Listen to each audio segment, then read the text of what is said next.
And this is Cash Color Cannabis, a high level of conversation on livehiphopdaily.tv. And this episode is sponsored by Atlantabis Clothing. Everything from our Drug Lord to our Atlantabis and our Return to Viper collections are all available for purchase tonight. And if you use promo code Cash Color Cannabis at checkout tonight, you'll save 10% off your entire order. So shop today. All right, and today is actually the final installment of our collaboration with M for MM, and this is actually a super special one. As you know, we've been speaking to members with M for MM this entire month, and this is the first time we have somebody who's adjacent to M for MM, and that is Jannah Rasul with Atlanta NORML. And I've been waiting to talk to you because Atlanta NORML is extremely new. It's very new on the scene. Mm-hmm. But you are definitely trying to make as many strides as possible. So I was dope to have you on tonight. Thank you. I'm so happy to be here. No, and I know it was super last minute. And honestly, it was all my fault. It was all my fault. I misread an email and I didn't get a chance to no problem. And I didn't get a chance to make a phone call and yada yada yada. But luckily, I had you on, and luckily you had time. Yes, definitely. Anytime for you guys here. Yeah, well, thank you very much. Well, for those who don't know and aren't familiar with you, introduce yourself, please, and tell us what you do fully. Sure. So I'm Jannah Rasul. Right now, I'm the executive director of Atlanta NORML. NORML, our chapter is an affiliation chapter. NORML is a national organization, the National Organization for the Reform of Marijuana Laws.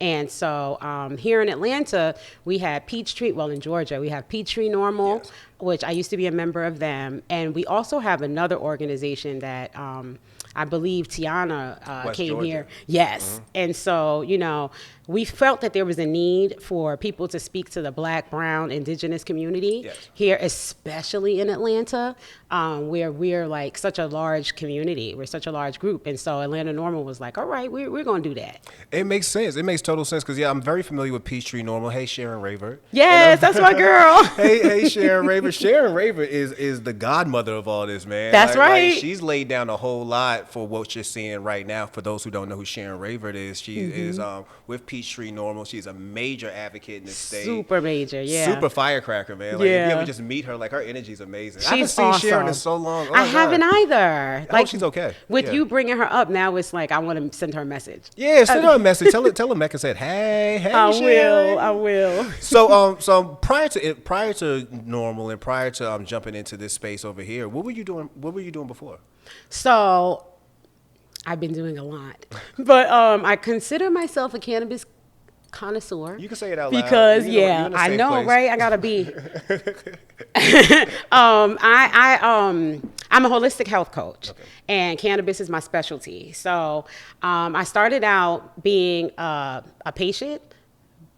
Self-diagnosed. I had in my child. Well, cannabis is in our community. It's like very common. Oh yeah, it's super common. It's more. I feel like it's more common than liquor. Well, it's as common as liquor. Yes. If we want to be completely honest with you. Yeah, definitely. So of course, in my youth, I experimented. I used a lot of cannabis, but.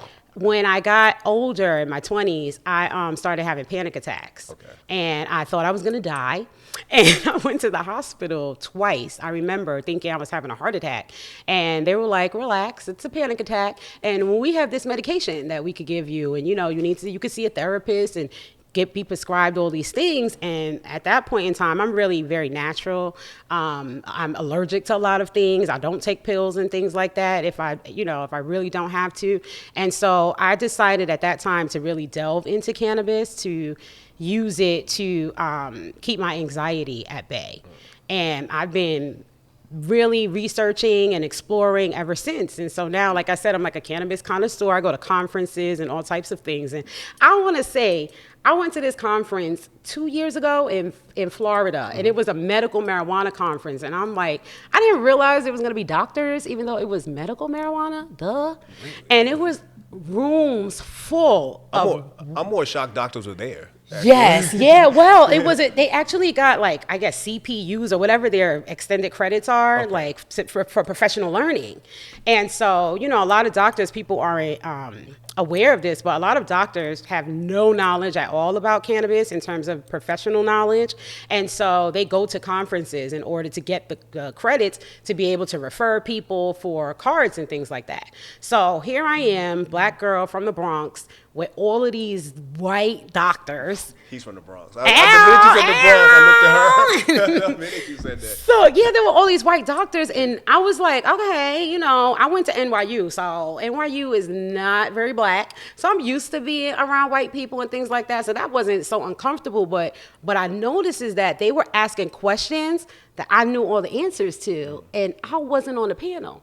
So at that moment, I was like, nah, I gotta like start looking at myself as a connoisseur, and I need to start being on the panel instead of being an audience. So Yeah, well, that was a good move. You know, it's so crazy. Being from New York, you went to NYU. I did. So, you know, For acting. Really?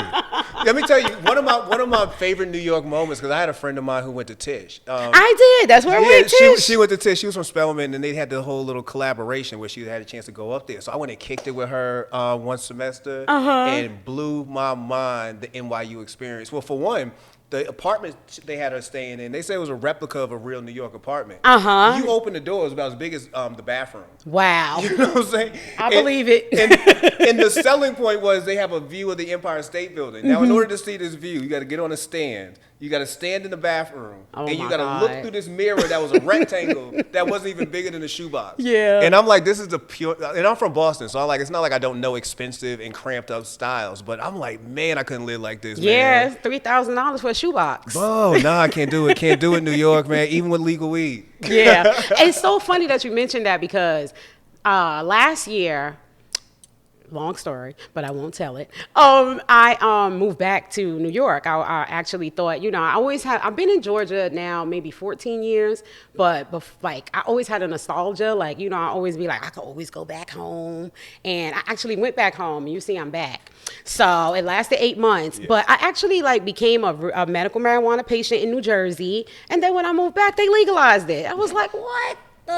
What made you want to come right back? Because I often dive back and forth on whether or not I want to move back to Boston. And whenever I go to Boston, I'm there for more than 3 days. I'm like, I see why I don't want to live here. That's what happened. I just was like, you know, the nostalgia from visiting and everything is cool, right? You visit for a little while, but living there, it's just a totally different energy than the South. Oh, yeah. And I'm not for it. Oh, I'm for the energy. What I'm not for is the prices. Right. And I'm not for the traffic no more. Yeah. Like people are mad about traffic on the highways. Imagine traffic on really tiny streets Yes. all day. Like, Definitely. And they're not one way. No. And in Boston, I had to explain this to my wife. She's from Texas. I had to explain that in Boston, we're real cool with double parking. So you'll see a car just parked in the middle of the street. You think it's stalled. I say, oh no, he probably ran into the store or something. Yeah. She was like, y'all insane. Like y'all live like this. Yeah. That's how it is in New York. Everybody, I have so many tickets. I don't want to think about it. Yeah. But it wasn't so much the energy. I love the energy of Manhattan, right? Yeah. When I'm talking about New York, I'm talking about the Bronx. I'm talking about Brooklyn, not gentrified Brooklyn, not gentrified the Bronx. Because the Bronx is becoming gentrified a little bit too by the Yankee Stadium. Really? It's like people want to move to the Bronx at this point. Yeah, and buy condos. No, yes, no shade to the white Bronx. people No for shade to the $1 million condos in the Bronx. I can understand Brooklyn, but y'all rushing into the Bronx? Yeah, the Yankee Stadium is kind of like how it is here, where the Braves Stadium is. Oh, really? It looks like that now. So they updated it. They're by a lot. gentrifying. Okay. Yeah, they're gentrifying. But it wasn't so much the energy. It was just there's a lot of people and there's a lot of negative energy. Yeah. And being on the subway and things like that, some of that stuff like kind of rubs off on you. And I just wanted to be my bright, cheery person. Man. And being in New York again, it was I was getting ready to lose that. See, I can't believe the total different reasons as to why I don't want to be in Boston. I actually love that energy. Like, really? Man, I couldn't wait to get off the train. I told my wife immediately, we're not taking an Uber, we're taking the train. All right, so I'm going to introduce you to this world. And we on the train. It's just the most random place. For one, everything smells like piss. It does. Like it does. Every terminal you at, every stop you at, it smells like piss. It does. It's constant energy going on. There's constantly something happening that's so random that you just got to ignore. Yeah. And I'm like, I love this. Like, I grew up with this. Yeah. I just don't want to, y'all raise the prices way too much. Rent way too damn high. Definitely. And it's dirty. I mean, let's keep it real. It's very dirty. I've been spoiled being here in Atlanta because I like clean. I like central air. I like having a washer dryer. Yeah. I don't like going to the laundromat. I feel you. I like having a parking spot when I get home. I feel you. I feel you that you are spoiled at this point. Yes, but I love New York. I'll go visit, but I'm never New York, living when it there comes to again. parking, is notorious for that. We gonna spin the block 5 times Yep. to see if we find a spot. Maybe 15. But luckily, we have you back here back here in Atlanta, and you're now putting all your effort into Atlanta NORML. Yes. So speak to us about the organization itself. So right now, it is fairly new. Is it Yes. just yourself, or who else is involved? Well, we definitely have a board. We've got a doctor on board with us. We've got a lawyer on board with us. So we've got some really big players. We've got someone who's a professor at Georgia State. So Georgia State, yes, Georgia State. But yeah, so we've definitely got our board in place. But I just recently became the executive director because our former executive director is doing really, really big things in the south side of town. And so yeah, we're fairly new, but we're jumping on things. We're connected with M4MM. We're getting ready to work with them with their expungement efforts, which I know you talked to them extensively about. Yes, and still am. Project Slate. So, we're going to get involved with that. But, I told you I was with Peachtree NORML, and no offense to any of them. I love Sharon. I love what they were doing over there. However, I noticed that there was no representation for us. And when I left, there started some trickling, came in there. Stanley, he's with M4MM now. Yeah, shout out to Stanley. Yes, I know he was on your show, I believe. Yeah, sure. So they started trickling in. Tiana came in, but I kind of was over them. I still wear my little Peachtree NORML bracelet though, because I was with them for a minute. But I just didn't see them talking about things that affected us, like the fact that we're still in jail 4 times the rate, being arrested than white people. Yeah, well, we definitely need more representation in these groups, which is why I'm a big fan of M4MM, because like you mentioned about going to conferences, there's only so many more conferences I can go to where you're telling me about the incarceration rates and you're showing me whole pictures of black people being arrested. Yet when I look at this panel, there's non-black person on this panel. Y'all just having a full conversation about my trauma. Yep. Let me tell you something. When I say connoisseur, I mean take classes, all that, right? So Green Flower is like really big in the educational space for cannabis right now. They're like doing programs for Green Flower? Green Flower. Green Flowers. Yes, Green Flower Media. They're doing courses with colleges now, but 5-6 years ago, they were just getting started. And I took one of their classes, and again, white. Everyone in the instructional faculty was white. But the first module was all about racism and how marijuana became illegal because of racism. Yeah. To your point, a white man telling us this, I'm taking notes like, really? I feel like the biggest tell that America is really behind was when they started seeing legalization happen. Yes. Because one thing you didn't, and it's something you're going to have to deal with. We never dealt with slavery. We That's never dealt right. with so many other things That's and atrocities right. that actually happen in this country. That's right. But in order for you to actually make this legal, you would have to face some of the things that You has have to, happened. yeah. And I feel like that's been the biggest struggle over the last 6 years is for people to have an honest-to-God conversation about why we're here. Yeah. Like, don't jump in my comments and say, everybody smoke weed. No shit. I know Right, that. right. But everybody don't get arrested at the same That's rates. right. That's why we're having this conversation. That's right. And also something, it's great that you brought that up because I think that a lot of times when people are in this business, they learn about the fact that, the war on drugs and cannabis prohibition, but our people don't know about that. And so because we're ignorant on a lot of those things, we're not able to understand that it's bigger than smoking weed, right? Yeah. Certain things like how we were the people who were planting and were growing cannabis in this country for 400 years. Yeah. We kind of forget about that. But if you look at the hemp farmers now, we're like 1%, if that, So those are things that we need to look at, to your point. Yeah, it's definitely a come to Jesus meeting. Yeah. When cannabis decided to become legal, because you have to honestly take a look at how we got here, how certain groups were imprisoned. That's and how right. this was basically, the prison industrial complex. This was a pay to play situation. That's right, definitely. And we didn't know it. Definitely. I I know people were so excited with the Juneteenth stuff and everything, but if we look at history and not just learn about it from Biden telling us that now we're free.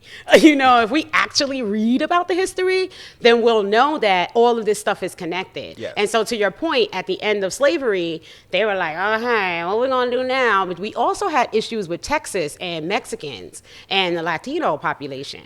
And so that's why, again, we focus on black and brown because of the situation we had in with a lot of America wanting to take over the region because, Texas was one of our last, added states here. And ask them, they still actually their own state, their own country. Exactly. And actually, Texas was Mexico. As Texas. So for a lot of people who are like, with the border and all of those kind of things, it's like, well, that was Mexico. But I bring that up because there were so many Mexicans coming into the country in order to find jobs and do things like that. And then the jazz era was around and we had the speakeasies and things like that. And the white girls were going to hang out with the black people and the Hispanic people. And so the white people in power, the white supremacist system was like, you know what, let's demonize this plant because we don't want to.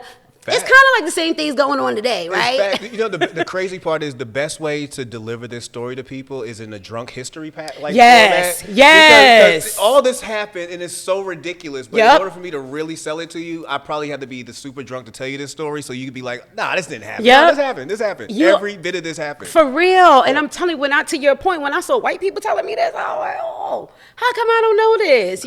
Even the word marijuana being a racist term, But one thing I do love about the fact that we are now having these conversations openly is that especially in the black community, we're now able to have these conversations across generations, which is another reason why CashColorCannabis was created. Like, it's a generational conversation we really need to have. Yeah. Like you mentioned jazz. Like my mother actually met my father at a jazz club. All right. She calls me one day after reading something about the podcast, and we never speak about weed, like ever, unless she's telling me not to smoke and you're gonna fail a drug test. We're never talking about weed.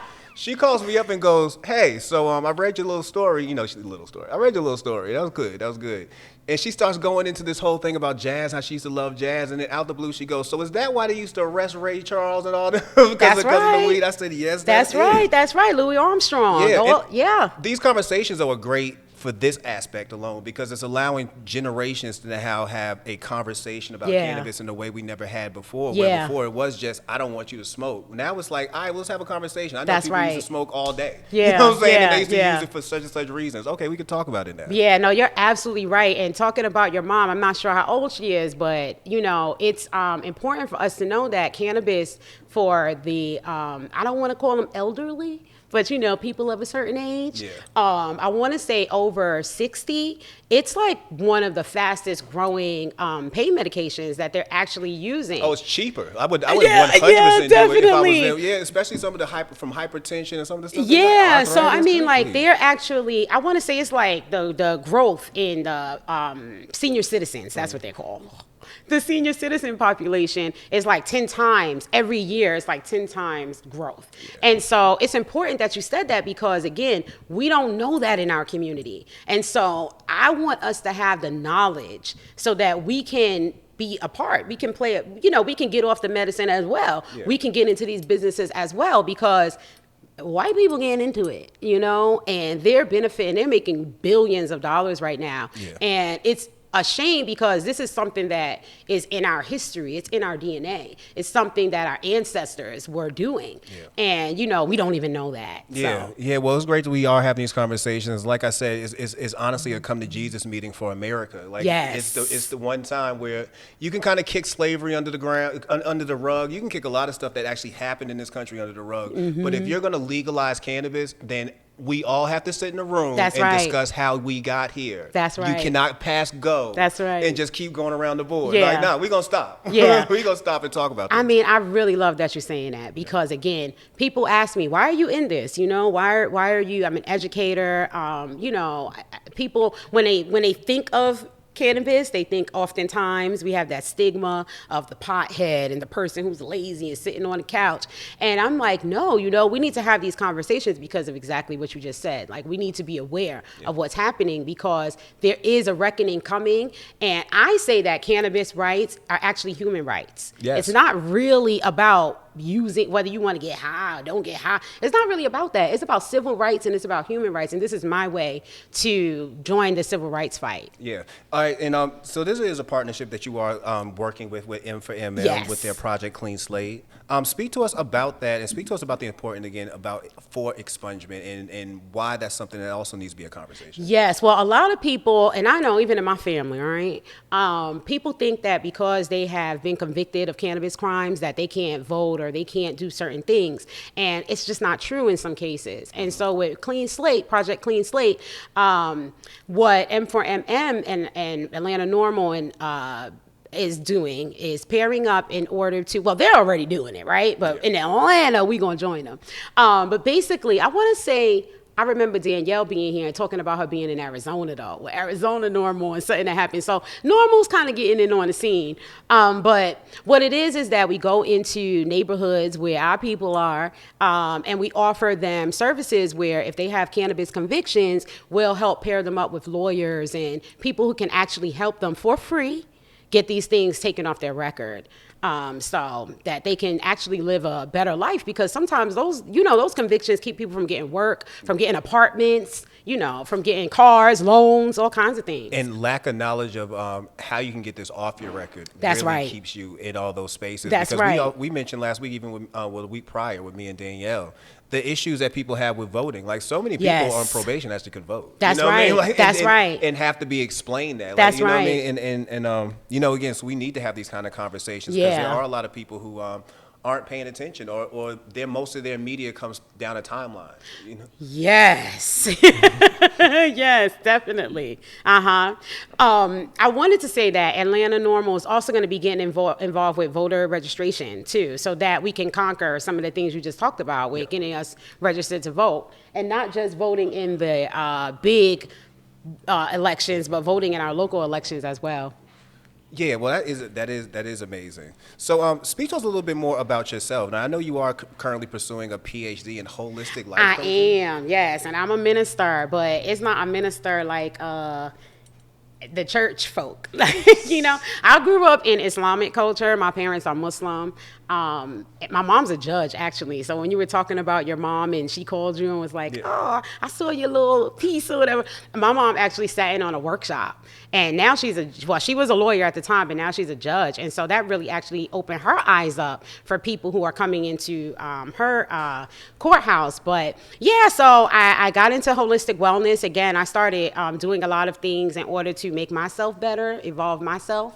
And so I felt like a lot of things I was learning are things that our community was always doing, but we lost it. Yeah. And so now I just want to be able to give those things back to us, because no offense, I don't have nothing against no people. But when we think of yoga, when we think of meditation, when we think of mindfulness, oftentimes the people that we think about are white people. And those are things that are actually organic to our culture. Yeah. And so that's one of the reasons why I wanted to get into it, so that I can bring that back to us. So needed, because it's crazy how we will colorize certain things such as yoga and meditation. Like that's not a color. I'm like, we used to eat kale all the time. What you talk about is white people food. No, it's not. We ate kale like collard greens. It's crazy. Well, now I want some collard greens. Yeah, but kale is in the same family. A lot of people in the South will mix kale, turnip, and collard together. Have you seen High on the Hog? I have. Oh man, High on the Hog blew my mind. Yes. The sweet potato and yam conversation. I keep trying to tell my sister to watch that. Yep. The sweet potato and yam conversation was like, yo, y'all never thought that this was one. This is the same thing. Mm-hmm, definitely. Blew my mind. Let me tell you something that's gonna blow your mind too, because I'm working on some courses. Atlanta NORML's working on courses, and I'm personally working on courses to talk about Black history in cannabis. And the stigma actually goes back to Africa, because Europeans and Asians were actually not Asians, because Indians, that's something different, but a lot of Europeans were actually using the plant industrial hemp. So they were using it for clothing, they were using it for ropes, things like that.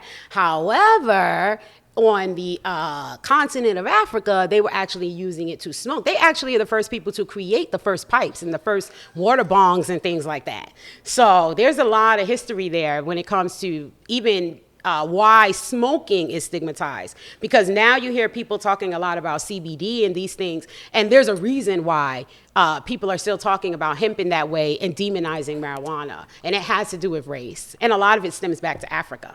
Definitely, you know, we gonna dive all off the subject, but I feel like there's cannabis use in so much of history that we kind of ignore. Yep. Like even when you read the Bible, sometimes I feel like I'm reading right here is a session. Yeah, yeah, and yeah. in this session, we're having some real dope enlightenment. Yeah, but I mean, cannabis was mentioned in the Bible. The anointing oil, cannabis, or I can't, you know, it's a different language, but I think it's cannabis. But yeah, they talk about that in the Bible. It was one of the things that was put into the anointing oil.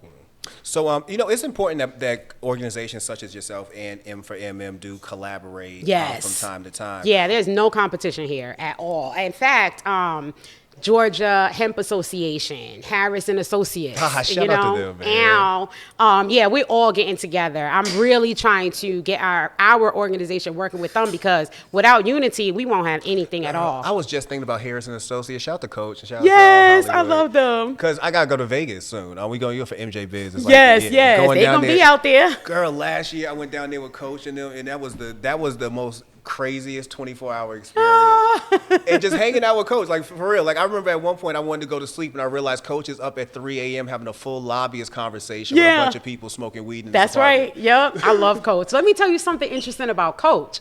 Coach, when I was with Peachtree NORML, I used to see him around as well. All the time. Him and Sharon are like this. Yes. Yeah. And so when they had the first meeting at the courthouse in Atlanta, I was there.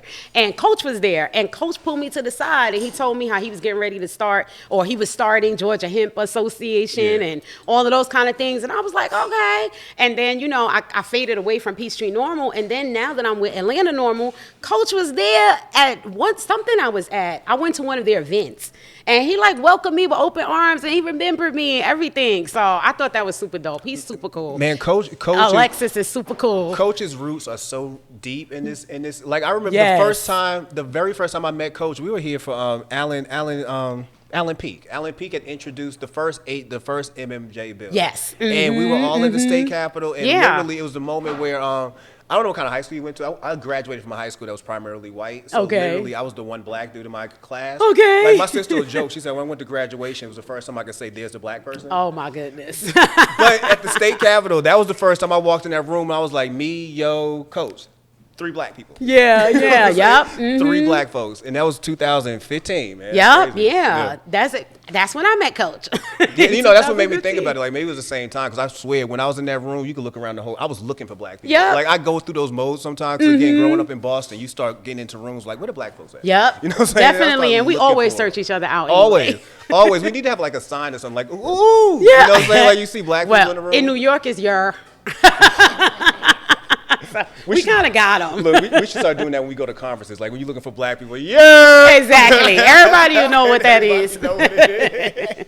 Definitely. I mean, I just went to the USA CBD Expo, and I mean, did you enjoy it? I had a good time. I did, but I was looking for us. You know, I was looking for that representation, and I saw it. You know, but I didn't see it in the numbers where it could be. So they were there. You know, I feel like I had a conversation with Stanley earlier today, and we were talking about the expo and how I met him face to face there. Some people got that confused because it was primarily a B2B. You know, it wasn't necessarily an informational. So you were there, like I was there to network, because I feel like some of y'all need to be advertising. Definitely. You know what I'm saying? So I was Definitely. 100% there for that reason. But it was still a good event to go to, especially for it definitely was. Definitely. But even when we're talking about the B2B kind of stuff, again, if we knew the history of the fact that we were the agriculturalists, like we built this country. Yeah. We built this side of the hemisphere, actually, not just this country. But, you know, we were the people who were growing the hemp. That was us. They actually call it a black crop because I don't know if people know, but in Kentucky, hemp was always legal to grow. That didn't just happen with the Farm Bill. And they would actually call black farmers to come in and call it a black crop because white people did not want to. Pardon me, because I gotta mention this. It smells so good right now in here. Oh my God. It smells so damn good, man. Shout out to Carpe Diem Medical for bringing those dope tacos up here, man. But yeah, sorry to cut you off. But yeah, no problem. I had to mention that. It smells amazing out Yeah, no problem. But yeah, I'm always bring it back to agriculture and things like that because, again, that's what we were doing, and we're so far removed from it now. And it's like that's where a lot of businesses that, we're not even tapping into. Yeah. Let's talk about a hot topic today, one that I even had to make a video about, which was Supreme Court Justice Clarence Thomas. Yes. So Clarence Thomas came out yesterday. I don't know why. Me either. Woke up and said, you know what? I think that weed should not be should be legal. I don't see why it's even still on the federal legal side. Yeah. I was blown away. I was too, especially when he mentioned the IRS in particular. I was like, okay. But I was more, and I asked this question on Instagram, like, because he's not the first person in Washington who's ever come out and said, I'm cool for this. Like, John Boehner was the first one that blew my mind. 'Cause I was like, you spent almost every bit of your time in office saying this would never happen. That's and the minute right. you got out was like, hey, let's make some money. Yeah, that's right. See, that's what it's about, right? Let's make some money. Yeah, and Mary Pryor pointed that out to me, that Clarence Thomas's wife is actually involved in the industry. So there's always a side story behind things. Okay, Mary Pryor, Can-Inclusive. Can-Inclusive, I'm right. so glad they're back. Yeah, they got their page back. I'll be following. I'm a Can-Impreneur. So. Yeah, they got their page back. Instagram be playing with them. For with them real. Man. Like, why would y'all? Their page is like the most tamest page when it comes to. They don't sell weed. No, at all. They come at y'all in different ways. They ain't selling weed. That's right. That's right. To be shut down. That was definitely somebody who had a dislike for Can-Inclusive. Definitely, and it was so important for us to get them back on because. They're like they're in the media and they're giving us this information that we don't necessarily get on our timeline. Yeah, and it was also a very black moment on social media. Hello. Like, let's all get behind this. Yeah. Let's all get behind this and get them back their page. Yep. So, but again, I was going back to with Clarence Thomas. Like, do you feel like his statements will have any real weight when it comes to actually legalizing? We do have senators now and people in the House of Representatives who are pro legalization. We have actual kind of conversations happening at this moment. Yeah. Do you feel like his words, especially him being a current sitting Supreme Court justice, will have some kind of weight when it comes to that? I think that in terms of erasing a little bit of the stigma for a lot of people, I think that yes, it does, have some weight. But I think that a lot of people have their own political and monetary goals and gains that they're trying to make that may not align with cannabis. I was doing a panel on 420. And I remember being asked that question about the medical industry and being told that, I don't know if they're ever going to get on board. And I'm like, when the money is right, and they're realizing the ways that they can get involved and make as much money as they make now, everybody is going to be for legalizing marijuana because they're some of the proponents against legalizing marijuana, and they put a lot of money into lobbying. We do have a lobbyist. National NORML has a lobbyist. He helped work on the MORE Act that I believe they just reintroduced. And so, I think that, it will have some weight in terms of erasing the stigma, but I'm not sure how much weight it's going to have on the politicians at the end of the day. It's crazy. Every time the MORE Act is mentioned, I feel like Dashida Dawson should pop up and say, yes, this is I why love it's whack. This is why it's whack. Every time it's mentioned, there should be like a little air bubble that just pops up and explaining to us the problems with this bill. Yes, definitely. Yeah. All right, so with Atlanta NORML, again, you're fairly new, but you're making some strides here. We are. What's happening for the rest of this year that you can mention? So we're getting ready to have a live face-to-face meeting finally. I'm so excited about that. We're just getting all the details together, but we're looking at July 10th. Okay. We're going to put that information out there for everyone, but just like kind of a meet and greet, kind of letting everyone know who we are because NORML is a big name. We want to show how we're different and what we're bringing to the table. We're also going to be working with Project Slate and doing some expungement clinics. We're also working on putting some courses together that I mentioned, letting people know, differences between CBD and marijuana, getting business owners together as well to find out different ways that they can be a part of the cannabis community without necessarily being a person who touches the plant. You know, a lot of us need that information because a lot of times in our community, when we think about cannabis business, we think about dispensaries, we think about, you know. Of course, yeah. Yeah, but it's like there's so many other ways to be in this business. If you're a lawyer, you can get into the cannabis game. If you're a person who does lighting, you can get into the cannabis game because you can work for companies that need those kinds of things in that space. Yes. So we're going to be bringing workshops to teach people about that. We're also planning a trip. Our secretary is here. She's also a travel agent extraordinaire. Where are we going? We are going to go to Jamaica. So we're going to plan an inaugural cannabis conference. It's something I want to happen every year. But I want to bring about 100 people minimum to Jamaica for conferencing, learning about our people, right? No offense to anyone else, but we really need this education. And I feel like bringing it to Jamaica is, I'm really big on Pan-Africanism. I'm really big on linking up with the diaspora. And I think that a lot of times we go to Jamaica and we stay on the resorts and things that. Yeah, and even now, right, people are like, oh, I'm going to go to the dispensary in Jamaica. And they have those tours. But what about the Bushmen? Like, I went to the bushes, like, where they don't even know how to read. But they've been growing marijuana illegally because people think it's legal in Jamaica and it's not. But I was in the mountains with the Bushmen where they had some plants on this side, some plants on that side, some drying over here because the police come up there and light everything on fire. My therapist is Jamaican, and she also talked to me about how in Jamaica they eat it more than anything.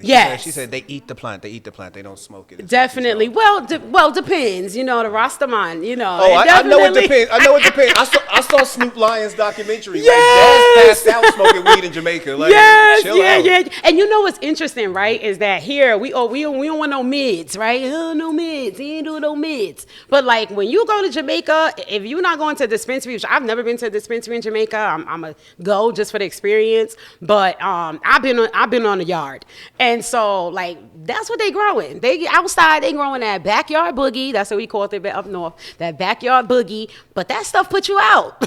Yeah. So you know, it's just about, again, the education behind it, right? Teaching people about different forms of consumption is something that I specialize in because our community just doesn't know. Like, we smoking blunts, nothing wrong. However, some people have lung problems, you know? Some, especially with this COVID, a lot of people are having side effects that have to do with their breathing even after they've gotten over it. And so knowing things about using hemp paper or even the hemp blunts that are out, you know, that could give you some healthier options, micro dosing. That's something we never talk about in our community, but it's something that's very big on the other side of the aisle. So again, bringing that information to our people is really what I want to do. I want to connect us and Atlanta NORML. That's our goal, to connect Black, brown, indigenous people who have been underserved, who have been jailed, who have been criminalized and demonized for this plant.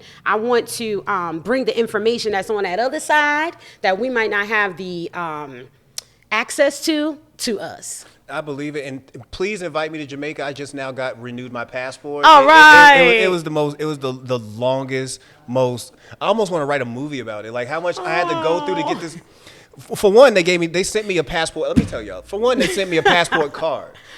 Now, this passport card can only be used on a cruise. That's right. So when I saw this card, I said, now, I know I gave y'all $235. Oh, my gosh. So you must have rushed it, too. I went down there yesterday, and I explained to them, I got a card. I need a book. Yeah. I go somewhere in September. Oh, man. So, the first thing they said was, you got to bring your receipt back to prove that you did it. Oh, I was raised by Rose King. I got every receipt possible. I got my original application. I got the receipt. I bought my money orders that day. I told them it was timestamped. I said, this is timestamped 20 minutes before the appointment that I booked that y'all said y'all don't even honor. Y'all don't even do appointments when I got here. You made me stand in line. Oh, man. Y'all got this wrong. Oh, my goodness. Long story short, my book is coming. But, Good. But if we take a cruise, I'm also good because I do got a card. Okay.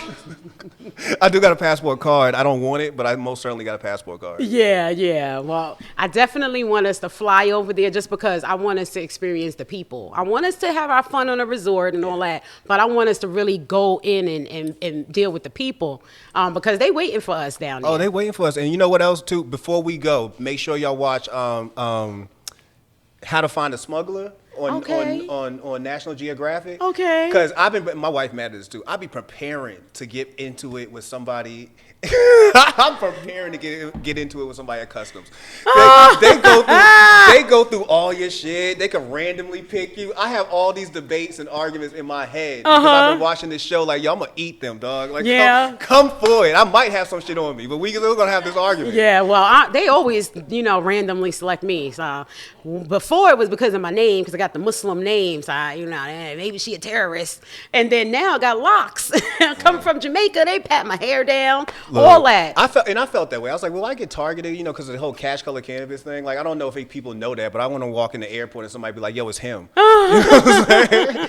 You know what I'm saying? They're like, hey, it's him. You might have something on him. Yeah, but as long as you do your thing how you supposed to. I mean, I want to say the last time I came back from Jamaica, they even checked my bag. It had a sticker on it, like, oh, it smelled like cannabis. Oh yeah, they go through everything. So they went I watched through the show. my bag. They go through everything. They go through food. They go through your shoes. They could hold you. They'll go through your social media. Yes. Before you get on an international flight, make everything private. Yeah. Make everything private. Yeah, definitely. They'll tell you straight up. That's their thing they can do. They can take your phone and go through your shit. Yeah. And if there's a picture of you smoking weed, you're kicked out. Yeah. I'm ready. Yeah. I'm so ready. I already said it. My shit's going on private the minute we step in this airport. Yeah. I might give everybody a heads up on Instagram. Hey, I'm going private real quick, but I'm going to prove a point. You know what I love, though? Right now, they can't really tell the difference between hemp and marijuana. Oh, they know a black person, though, and you guilty. They know a black person. They know a black man. person, so you got to be, with your stuff. But they really can't. Like, I know, like, in certain legal states even, they're like, don't even mess with people because even, I want to say some non-legal states, they're even training the dogs now to not look for marijuana because it could be hemp. And hey, well, I'm gonna be walking through the airport with a Ronald Reagan drug lord shirt on. Yeah, well, see, you looking to be targeted. Begging for a problem. Please bring this issue to me. Put a fake Rasta cap on too. Because I'm ready. Put the fake dreads on. Just add the extra flavor with the hat. to it. Yeah. Jannah, you were great tonight. Ow. I really appreciate you coming through. Before we get out of here and go get into these tacos, yes, let people know how they can actually get in contact with Atlanta NORML if they want to join, if they want to just learn more about it. Yes, definitely. So Atlanta NORML is going through a whole revamp right now. We getting ready to change our logo, change everything so we could be on board with national. We about to go green. Green's one of my favorite colors. But we about to go green right now. We black and red. Yeah, Atlanta NORML spelled out Atlanta and then NORML.org. We're on all, we are on Twitter, but I can't say that we really post there. But we're on Facebook, we're on Instagram. I'm the Urban Holistic Mystic on Instagram and Reverend J. Barrera, J.R. Barrera on Facebook. But yeah, that's how you can get up with us. We're about to probably have a face-to-face meeting on July 10th, our first one. And so, we'll be posting about that and everything like that. So check us out. I'm ready, man. That was a great interview. I thank you very much for your time. I appreciate please get it. into these amazing tacos. I and will. Go support Carpe Diem Medical. They super dope and they've always held us down. Yeah, we about to get into these tacos and listen to some music and kick it. Awesome. And hopefully watch the Hawks lose because I really say without Trae Young, they getting beat by 50. And right now, y'all up by 7. Oh, no. And I don't understand this. Yeah, wow, nothing. I ain't no Hawks fan. Get out of here, man. In Atlanta. In Atlanta. Okay. In Atlanta. I walk around all day wearing a Celtics jersey in Atlanta. Well, Boston, that's why. That's why. Thank you very much for watching this Cash Color Campus high level of conversation on live hiphopdaily.tv.